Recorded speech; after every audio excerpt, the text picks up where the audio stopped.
Have you ever wondered what it would be like if you could get paid to sit at home, to watch Netflix, play video games, go for a run, or even go to school? What if the government paid you to do nothing? Wait, that can't be right. Absolutely nothing? And you get paid? Now, it might sound crazy, but this idea is starting to gain momentum in the United States. And not just the United States, but all over the world. The idea is known as a UBI. It stands for Universal Basic Income.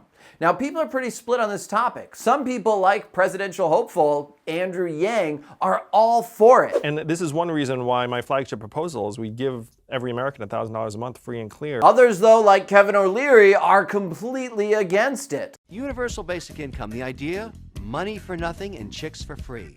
It never works out that way. What really is a UBI and how does it work? The concept itself is pretty simple. The government will provide every adult citizen a set amount of money on a regular basis. The goal of this is to make sure that every citizen can meet their basic needs. Now, where it gets more complicated is the implementation. Some plans call for the elimination of all welfare programs, and then the UBI would go in place of it. Others want to add this to the welfare programs. And some want to actually make the UBI so big that you wouldn't have any poverty at all and everyone would be guaranteed a middle-class lifestyle. Wouldn't even have to work. In this video, we're going to be focusing on the most popular plan right now for a UBI, which comes from Andrew Yang. He's currently running for the Democratic nominee for president for 2020. My flagship proposal is the freedom dividend of $1,000 a month for every American adult starting at age 18. So we can see under Andrew Yang's proposal, each American is going to get $1,000 a month. That's going to equal $12,000 a year. And all of this is no strings attached. Okay, taxpayers, here you go. The goal of the Andrew Yang's plan is to try and alleviate some of the burden on the American people. By giving everyone $1,000 a month, again, that UBI, they will be able to spend it on whatever they want. They could save it, they could spend it on things right now, and all this money then goes back into the American economy.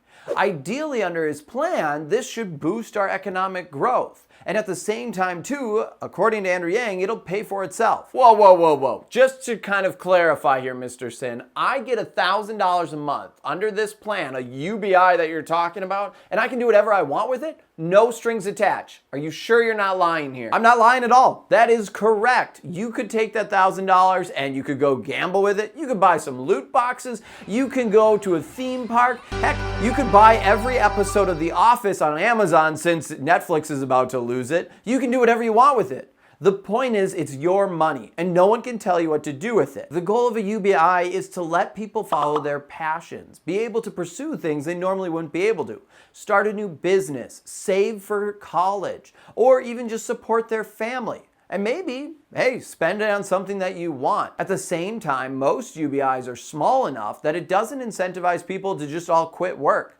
I mean, you could if you wanted to, but under at least Yang's plan, $1,000 a month isn't a lot to just live off of. But why do we need this? We've had a pretty good economy so far. Actually, it's pretty strong. So why change it up, especially with something this radical? More and more people are starting to talk about UBIs because of automation. According to CNBC, 25% of American jobs are at a high risk of being automated. Today, the most common professions in the United States are retail, food preparation, serving workers, and also fast food, cashiers, office clerks, nurses, and freight stock and material movers. These professions make up over 50% of our workforce, and almost all of them are at risk for automation. This is really alarming, and a lot of people have turned to a UBI as a possible solution. The government would step in, offer a UBI to cover people's basic needs, and then provide a little bit of security and stability to the American people.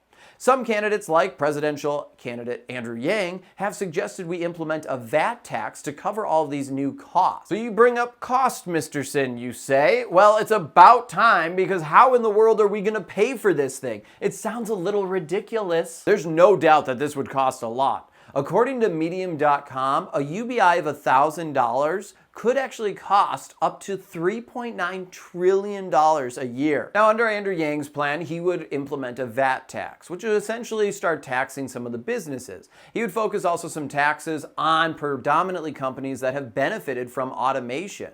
Other plans have talked about cutting welfare. Some also talk about cutting other services, for example, possibly defense spending. Now, that's controversial in its own right. So we're not going to get into that whole topic right now. Other research has shown that if an UBI was implemented, it would end up actually saving money in other areas and could help pay for itself.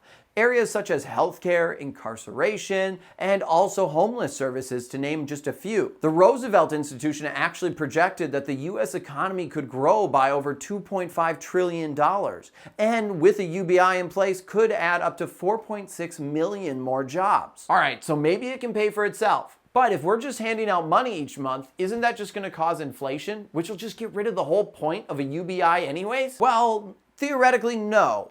Inflation actually shouldn't happen. Think of a UBI as a transfer of wealth, not a creation of wealth.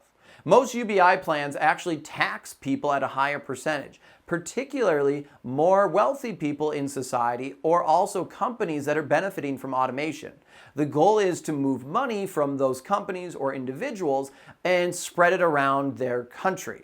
This would then benefit the citizens of the country who might be being phased out by automation. And at the same time, since we're not printing money and changing the money supply, it shouldn't cause inflation. Now, this is all still a little bit theoretical. Okay, so inflation isn't going to happen, but aren't people just going to start quitting their jobs and then productivity will go down, and before you know it, the economy is in a downward spiral? Countries around the world have already experimented with the UBI. In 1970, Canada tried one out. What they found was only 1% of people actually quit their jobs. And many of those people actually went back to school, took care of their family, or pursued other passions in their life. Many of them too opening new businesses now that they had some money to be able to support themselves. Well, if quitting is the best, maybe I should just quit my job. Also, if we continue on the line of thought of all these workers quitting because they don't like their jobs, theoretically, again, it should actually motivate then companies to try and offer more incentives to keep employees. They might have to raise wages, which would then motivate people to go back into the workforce. Or they would have to find other ways to make sure that people enjoy working for them. Otherwise, they're going to lose their employees. So the big question is, will this actually work? A lot of people bring up that we actually have a welfare system right now, and it has a lot of issues. Some things are working great with it, and other things are, well, struggling to say the least. But a UBI is very different than the welfare system. Think of a UBI as almost offering a floor for people. One of the things that is unique about it is this whole no strings attached. I give you, let's say again, $1,000. You can do with it whatever you want. You don't have to go into a government office. You don't have to be told you have to have a certain amount of interviews. We don't have to pay for drug testing. We don't have to have people who are managing you, forcing you even to maybe take a job you might hate. All of these things add to the bureaucracy of a system, and it can create a bunch of loopholes and also regulations and other issues where we're wasting money. A welfare system too also has a lot of red tape. For example, if you start making a certain amount of money, all of a sudden now you can no longer qualify for the benefits and you lose them all. There's an incentive actually to stay below that threshold or not to pursue higher education because you'll lose your benefits. Under a UBI, everyone gets these benefits. So you're always rewarded for your hard work. You're never told once you get to X amount, you can no longer receive your UBI.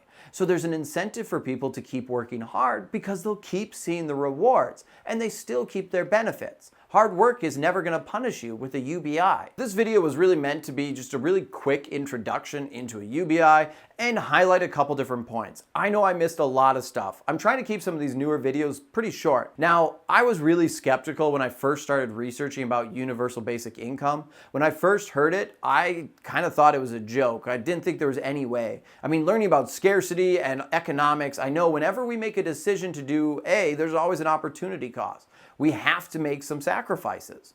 However, after reading a book, The Utopia for Realist, it was kind of interesting. I'm still not sold on the concept, but there's definitely something here. I was actually surprised how many times this has already been implemented and tried, both in different countries around the world, states, cities, even in the United States as well. If you're interested in that book, I'll put a link in the description below. Utopia for Realist is a really interesting book, and I really liked how it focused on research and facts to prove its points. It talked about some other things too besides just a UBI, and again, if you're interested in that, check it out in the description below. Let me know in the comments below what you think. Should we be using UBIs in the United States? Is this the possible solution to counter automation and globalization? Also, on the really small chance, the tiny minuscule chance that Mr. Yang, you're watching this, I know you're trying to run for president and everything right now, but if you would like to talk to me about UBIs, help a fellow entrepreneur out, and also a teacher and educator, and that could look good, please let me know. I would love to talk to you more about UBIs, how they work, how they could be used in the United States, and put your message out there, I guess, on YouTube, because we'll put it in a video. If you found value in this video, please consider subscribing and also liking the video. I just hit 10,000 subscribers and am thrilled. Thank you everyone for all the support. More content is going to be continuously coming. Thanks again for watching. Until next time, I'm Mr. Sin, and I'll see you online.